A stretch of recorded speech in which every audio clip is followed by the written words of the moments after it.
May 2002. In a remote area 100 miles outside of Moscow, an investigative team from Kosmopoisk, a group that studies UFO sightings, searches for signs of UFO activity. We are going to enter the forest. This is the place pointed out by local people to be the destination of different types of UFOs. Soviet ufologists have been active since the 1960s. They claim that for decades, thousands of citizens have witnessed the appearance of unexplainable objects in the skies over Mother Russia.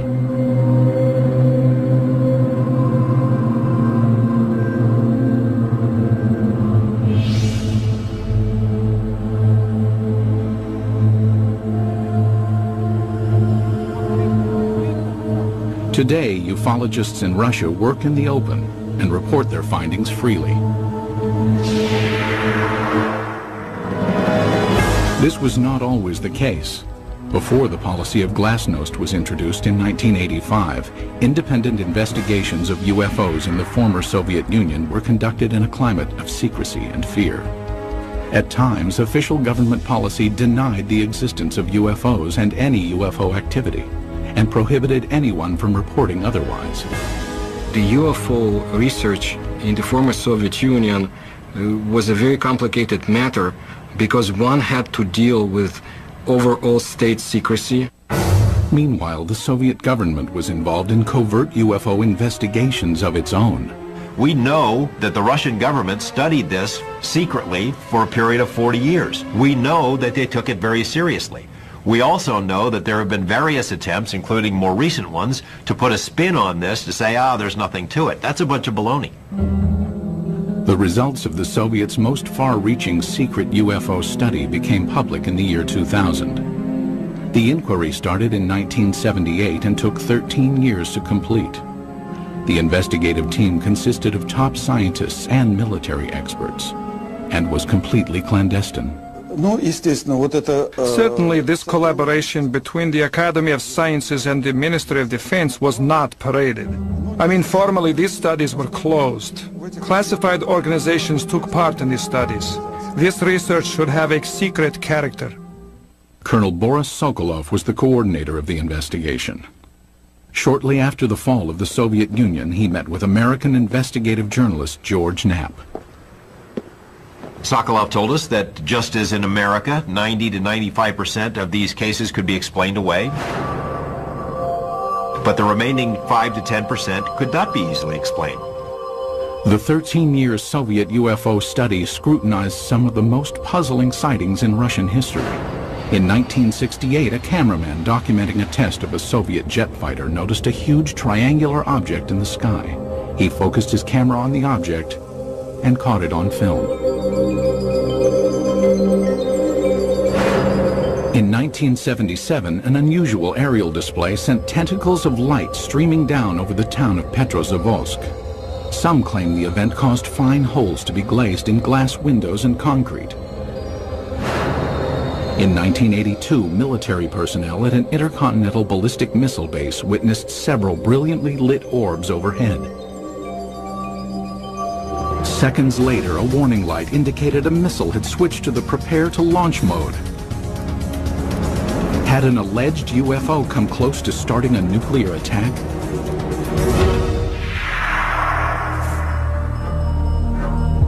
UFO sightings over Russia are not limited to the recent past. Reports of peculiar-looking airborne objects date back centuries. However, no formal investigations were undertaken until the early 20th century, when an event of epic proportions demanded analysis. Tunguska, July 30th, 1908. In a remote area of Siberia, the morning calm was rocked by an explosion. The powerful blast was heard 1,000 miles away.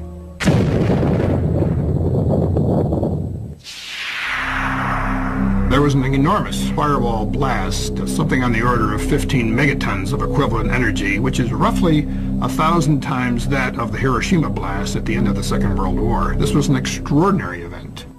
Because of the remoteness of the Tunguska region, it was almost 20 years before any government researchers visited the site. The first expedition to reach Tunguska was headed by Russian mineralogist Leonid Kulik. When the initial expedition got to the Tunguska area in 1927, the natives were reluctant to show the scientists into the region because they thought the god Agdi had devastated the area because of the wickedness that was going on, and he had destroyed the trees, killed the animals.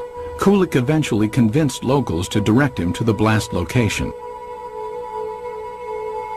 Believing a meteorite had caused the massive explosion, Kulik assumed he would find a crater at the point of the meteorite's impact. To his surprise, there was none.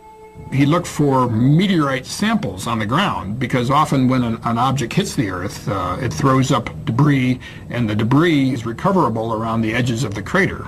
But of course he didn't find that either. What Kulik discovered has stirred UFO debate for decades.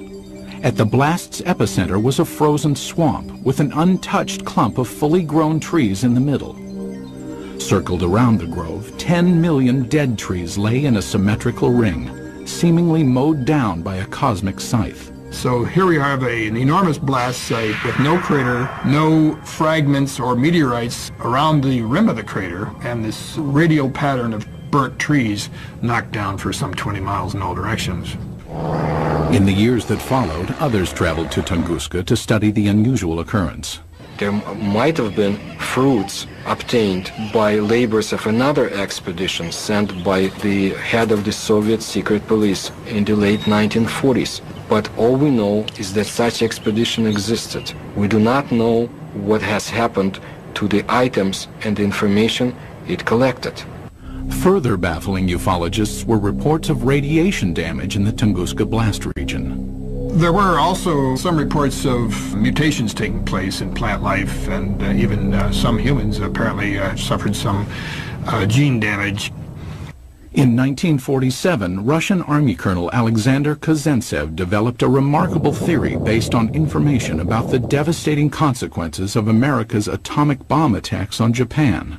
He was listening to the report about the nuclear bombardment. The announcer gave a very long and very detailed description of how and in which direction trees, houses had fallen, and so on, how everything was hit.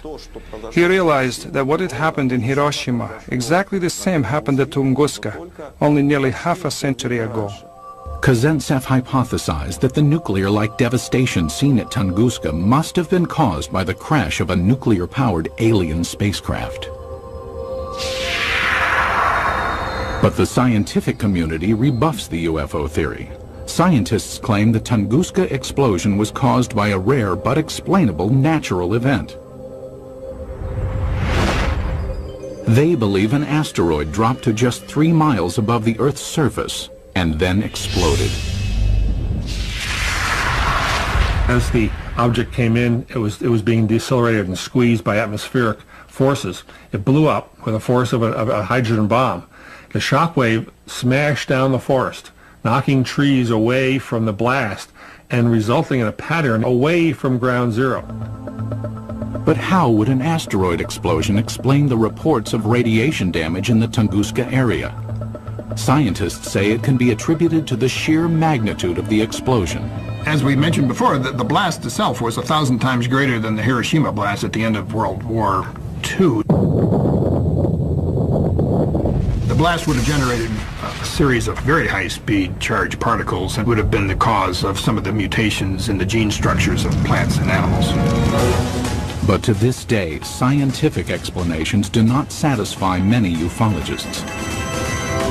I have been several times to the place where the Tunguska body fell. I intentionally call it body, not meteorite. I mean, the catastrophe of an asteroid, of a comet, or of any other natural body cannot lead to such consequences. A number of expeditions found things that they couldn't explain. There are some people who were saying that the evidence suggested this was some kind of an alien spaceship. That was the kind of magical explanation you use when you don't have enough real science to understand the physics and the astronomy involved. Throughout the rest of the 20th century, magical explanations of unidentified flying objects over Russian skies would continue. And in one instance would help expose a top-secret Soviet military project.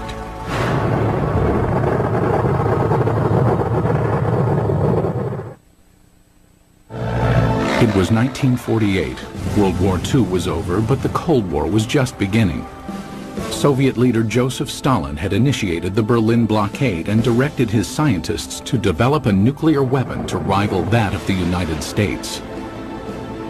It was during this period that some claimed Stalin grew concerned about UFOs.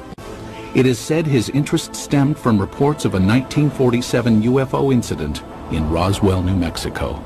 New Mexico in 1947 would have been a hotbed of Soviet espionage because we had all kinds of stuff there. The 509th Bomber Wing, the only atomic bomber wing group. Purportedly, Stalin ordered Sergei Korolev, the founder of the Russian space program, to analyze information about the supposed Roswell crash and report his findings.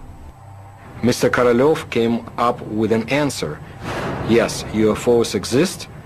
No, they present no immediate threat. And after evaluating the information, all that the Russians had acquired on Roswell and on UFOs, Korolev concluded UFOs are real. They appear to be intelligently controlled. That's what he told Stalin, and Stalin in turn said, that's what my other people have concluded as well. While concrete proof of the conversation does not exist, several Soviet scientific agencies did begin investigating UFOs in the ensuing years. Stalin, after getting this information about Roswell and UFOs in general, did the same thing basically that the American government had been doing. He condemns UFOs in public and then conducts secret tests behind the scenes. He had all sorts of high-level scientists who would research the problem for him and then report to military officials, all behind the scenes. Also hidden from public view were UFO reports culled from Soviet Air Force pilots.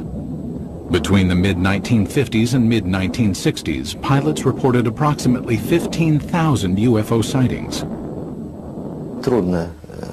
It is very difficult to find a pilot who has been flying for many years and has never seen a UFO. Most of these sightings can be easily explained. In an era of superpower distrust, flights of American spy planes and spy balloons were common over Soviet skies.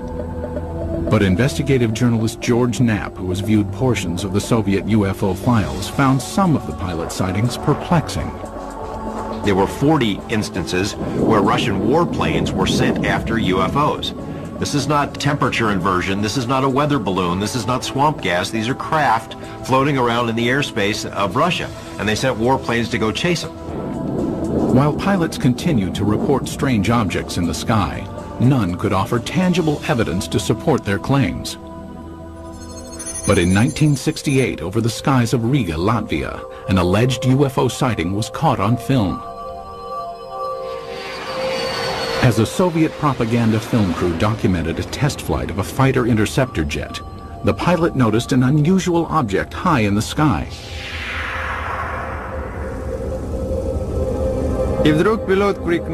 And suddenly the pilot shouted, "Look, film it!" We looked and saw a triangle at a tremendous height. Fighter planes scrambled to investigate, but the object quickly disappeared behind a cloud and was never seen again.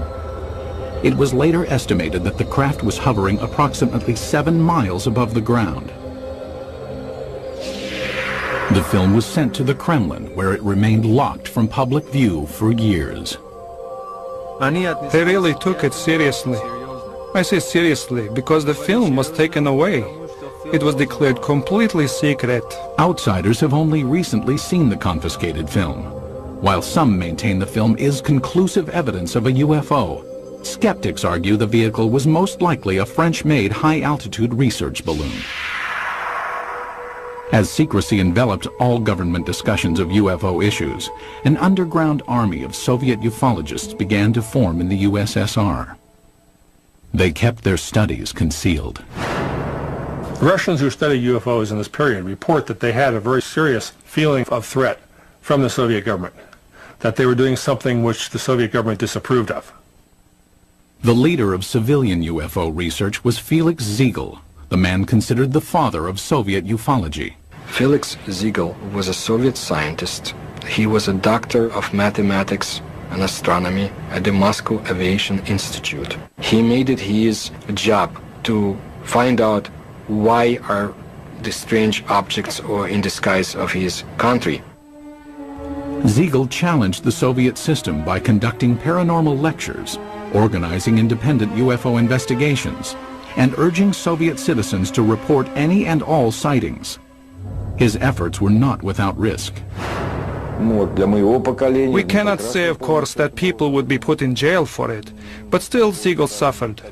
He was harassed both in his place of work, at the Institute of Aviation, and he was harassed by the state government authorities. Siegel and his investigators spread information about UFO sightings through an underground press network. Samizdat, private publications used to disseminate information, were strictly forbidden by the Kremlin. In his time, brochures were printed in a samizdat way. They were collections of observations and letters, typed in 5 to 10 copies. All materials were typed with the use of carbon paper.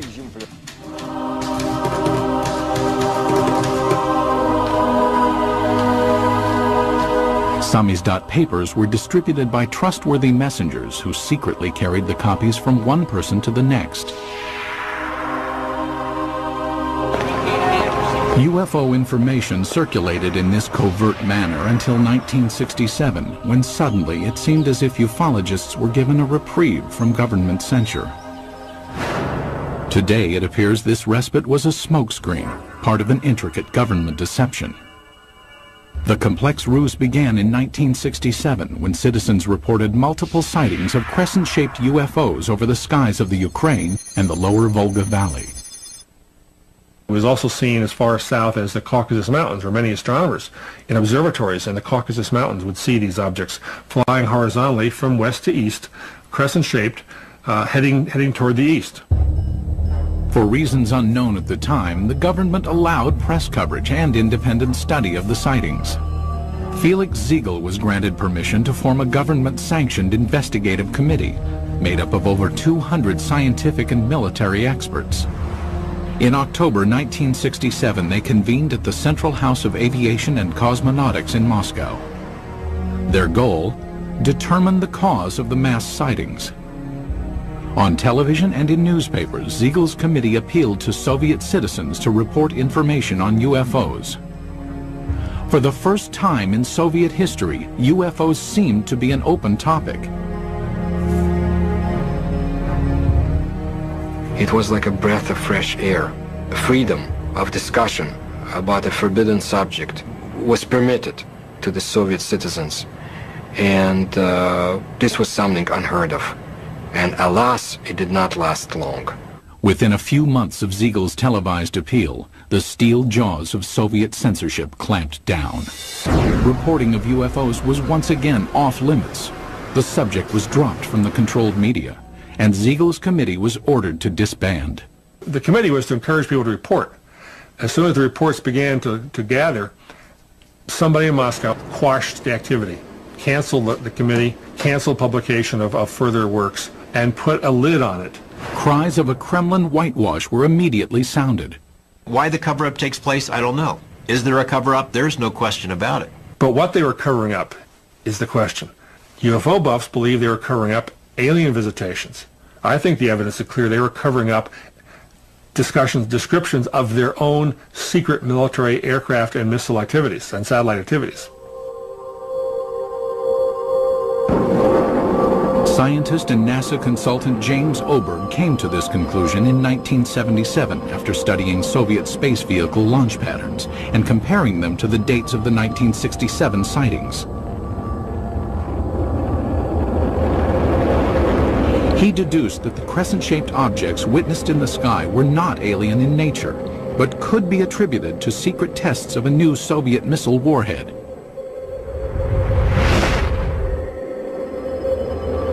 People in the area saw the rockets, especially at night, saw the streamers, the contrails in the sky, even heard the rockets. They were told by the government that there was nothing there, that it was not anything ours. It became a UFO phenomenon. Later dubbed by the Pentagon as a fractional orbital bombardment system, the Soviets had good reason to keep the tests secret. It was designed to sneak under our radar as a first strike weapon. It was one of these scary things that you only build it if you mean to make a sneak attack. It was also illegal to have such a weapon because in 1967, the U.S. and Russia and other countries signed a treaty forbidding the placing of nuclear weapons into orbit. But why, after crushing public dissemination of UFO information for years, did the government briefly loosen its restrictions in 1967?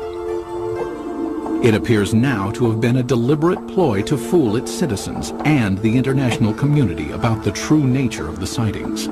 The Soviet government did not want the public to understand what was going on. They didn't want the Americans to know, for example, what was going on. It was a useful camouflage. It diverted people's attention. Because it was a UFO, Western journalists would laugh rather than investigate it. The cover-up by the Soviet government is in letting people think they're flying saucers. The strategy backfired when the extensive UFO data collected by Felix Ziegel's committee was published in magazines. The Soviet government realized what these reports really were. They're military secrets. Not described accurately, but accurately enough to be of use to the CIA if they ever caught on. The government said, "Oh my gosh," and other things in Russian, and said no more UFO reports get published in the Soviet Union. For 10 years, public discussion of UFOs was effectively brought to a halt. But that would change in 1977 with the appearance of a strange-looking object over Soviet skies, witnessed by thousands of astonished citizens. September 20th, 1977. As dawn approached in the small Russian port city of Petrozavodsk, a spectacular aerial display lit up the skies. The incident would become one of the most studied UFO sightings in Soviet history. The phenomenon of Petrozavodsk is one of the greatest abnormal phenomena on the territory of our country. At approximately 4 o'clock in the morning, civilians and military personnel reported seeing huge star-like apparitions shooting in the sky. As it flew up in the sky, appeared to come over the city and then head off toward the horizon. People who were out in the streets of the town saw this blazing jellyfish, streaming tentacles down from the saucer-shaped bright core. The impressive display lasted approximately 10 minutes. Witnesses claimed that a host of strange occurrences on the ground accompanied the sighting. They reported all sorts of phenomena. They smelled ozone, computers were crashing, drivers lost control of their vehicles and went into ditches. Perhaps the phenomenon most difficult to explain was the appearance of finely glazed holes in glass windows and rocks around the city. There is no explanation for this fact, but the connection is direct by the time parameters. There had been no holes before the event, and then they appeared. Witnessed by thousands, the aerial display above Petrozavodsk was impossible to refute. While the sighting remained a mystery to Soviet citizens, NASA consultant James Oberg quickly discovered its origins. Because of my connection with the space program and my knowledge of satellites and rockets, I was able to find out within a matter of hours. There was a rocket launching that morning from a secret space center north of Moscow at precisely the time people were seeing this UFO. The jellyfish-like display was triggered by the launch of the Cosmos 955 spy satellite. As the rocket engine contrails were backlit by the rising morning sun, it produced the tentacle effect observed by witnesses. So this what they call basically the smoking gun of Soviet ufology. They call it a Medusa, or jellyfish UFO, because it was streamers of light coming down from the streamers in the rocket engines of the rocket, as it turned out. As with previous mass sightings, the government had ample reason to keep the truth hidden from Soviet citizens. The satellite was launched from a secret military space center called Plesetsk, one of several undisclosed missile bases scattered throughout the Soviet Union. Most ufologists accept the satellite launch as the cause of the aerial display. But many argue it does not fully clarify the mystery. How shall we explain the appearance of some beams that burnt the glass? When the pieces of the glass were analyzed at the Institute of Metrology in Moscow, they concluded that these holes resulted from badly glazed window glass. That is, a purely technical defect took place. I do not believe that the launch of a secret military satellite would explain the holes that were made in the glass. My personal opinion, no, this was not man-made technology that's responsible for such effects. There were some reports of holes being drilled into glass window panes and in paving stones. I saw those reports. I can't explain it. And all these sorts of additional phenomena, these additional reports, are typical of what happens when people see a very sudden, shocking sight in the sky and look around them for corroborative evidence. Most of the time, it's irrelevant, independent, and sometimes even imaginary. While the mysterious holes might never be fully explained, the Petrozavodsk incident had much deeper consequences inside the walls of the Kremlin. The upshot of this incident was the decision of the Soviet government to create a secret program to study UFOs. In the weeks following the Petrozavodsk sighting, the Soviet Academy of Sciences received inquiries from several European nations concerned about the nature of the event. In response, the Academy of Sciences requested permission from the Kremlin to initiate a top-secret investigation of anomalous occurrences. Although aware the majority of these events were not paranormal in nature, the scientists admitted in their request that they could not provide a scientific basis for all UFO sightings. The Academy of Sciences can neither ignore or explain the paranormal phenomena similar to that observed in September 1977 in Petrozavodsk. The program was organized to show that we did not know the answers to these questions and would be studying it on the scientific level. That was the way the official scientific program for studying abnormal phenomena and extraterrestrial flying objects started its work in the Soviet Union. In 1978, the investigation that later became known as Institute 22 was formally started. The study lasted 13 years and was completely concealed from public view. But why did the Soviet government spend time and money to investigate a phenomenon it already knew the origins of? There's really no surprise that the Soviet military, even if they understood the nature of most of these reports, would still investigate them. The Soviets traditionally spied on themselves as severely as they spied on the West. If they already knew that these are missile tests, why do they have to have a nationwide study behind the scenes? I mean, it's not like the results of the study were ever going to be published anywhere. It was a secret. So it makes no sense. While the rationale for the beginnings of the study is still debated, there is no doubt the scope of the investigation was far-reaching.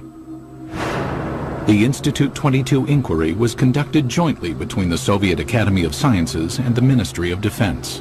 It was very useful for the Academy of Sciences to collaborate and to carry out studies together with the Ministry of Defense, because naturally it was much easier for the Ministry of Defense to get the information we had no access to. The armed forces were ordered to study what, if any, influence possible UFOs might have on the proper functioning of technical military equipment. In addition, hundreds of thousands of sailors, soldiers, and pilots were recruited to watch for and report on UFOs. No one was told why the reports were being taken. The Ministry of Defense has an enormous observance potential. First, military units are located all over the country. Second, unlike civil organizations, an order from the Minister of Defense is sufficient for making a potential viewer of each military man, and this was done. Every single unit in the vast Soviet military empire had to comply with this study. That is, any UFO, any anomalous object, any ball of light, any strange thing in the sky whatsoever had to be fully investigated. Scientists were directed to investigate the physical nature of alleged paranormal phenomena. The data collected by the military and scientists was analyzed in a lab located in a nondescript building in a suburb of Moscow. The personnel of the laboratory were not numerous. Not more than 10 people, and this number was never exceeded. But the specialists from almost all the scientific areas worked there, from a physician to specialists in radioelectronics, meteorology, and astrogeophysics. Practically all the specialists were represented there. It was done in order to study all possible aspects of UFOs.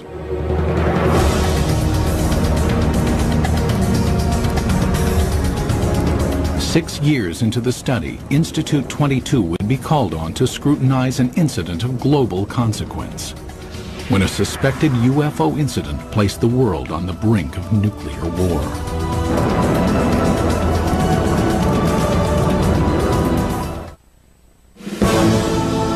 The early 1980s were a time of tense relations between the Soviet Union and the West. The era of détente had ended, and the Russian landscape was studded with intercontinental ballistic missile silos. Each contained nuclear weapons aimed westward. It was at one of these silos that a reported UFO incident caused a nuclear scare. Today, this ICBM silo in the Ukraine is deserted, dismantled in compliance with a nuclear arms reduction treaty between the US and USSR. But at this silo in 1982, something went terribly wrong.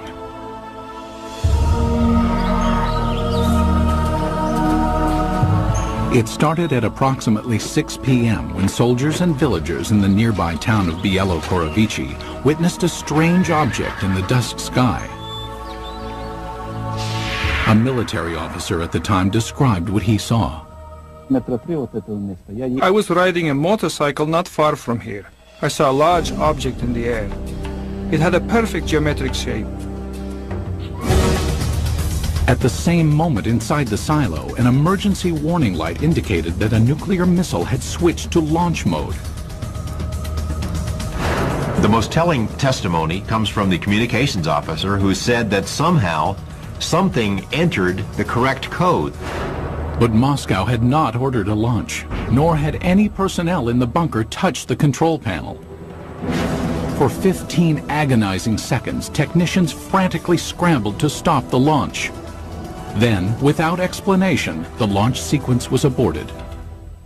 They were ready for launch. The UFO, poof, goes away. Poof, the command control module goes back to normal. Had a UFO somehow interfered with the launch controls of a nuclear missile? A team of investigators from Institute 22, the secret state-sponsored UFO research team, was immediately ordered to the missile base. They established within a very short period, literally half a day, that a military training exercise took place at a nearby aerial ground. Investigators learned that the sighting occurred at the same time and in the same area where the military was testing flares. Dropped out of planes, the flares provided 5 to 7 minutes of illumination. That explained the strange display in the sky. But why did the nuclear launch sequence activate? The fact that the emergency situation coincided with the effects which took place is certainly a remarkable coincidence, but it is still a coincidence. The ICBM control equipment was systematically taken apart and rebuilt, but no defects were found. It's not just an electrical malfunction. Something entered the correct launch codes. That just doesn't happen every day. We hear from our government UFOs are not a matter of national security. The Russian government has been telling its people the same thing. They're trying to confuse us. This incident is clear evidence, if ever there was, that UFOs do carry national security implications. After examining the ICBM episode, the investigative team of Institute 22 continued to scrutinize various sightings around the country. Some who reported UFOs had a much closer view than those on Earth. Cosmonauts.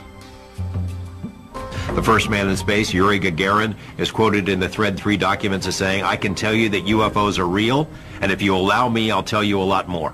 The second man in space, cosmonaut Titov, said that there were 7 UFOs dancing around his space capsule during his brief flight into space. However, even to this day, most cosmonauts are reluctant to speak about any unusual phenomenon they witnessed in space. There's a ridicule factor, there's a laughter curtain, there are career consequences from reporting a UFO and taking it seriously. But in this rare interview obtained by the History Channel, 2 cosmonauts spoke of unusual objects they encountered in space. Many cosmonauts have seen phenomena which are far beyond the experiences of Earthmen. For 10 years, I never spoke of such things. Former Commander Vladimir Kovalyonik of the Salyut 6 space station revealed that on May 5, 1981, he observed an unrecognizable illuminated entity outside the porthole of his craft. The object had an elliptical shape and flew with us. It only flew straight, but then a kind of explosion happened. It produced a golden light, very beautiful to watch. A second explosion followed, and two spheres appeared. As we entered the darkness of Earth's shadow, I could no longer see them.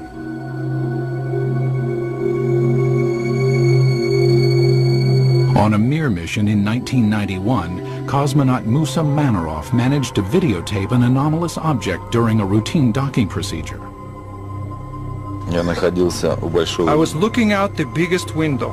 It was directly in front of me. I am familiar with the construction of all spaceships, but this was different.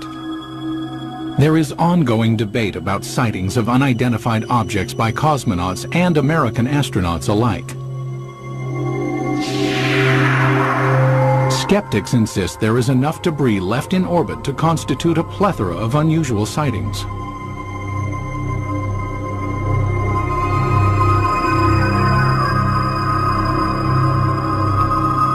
As cosmonauts traveled amidst the stars, the 1990s saw major changes take place on Soviet soil.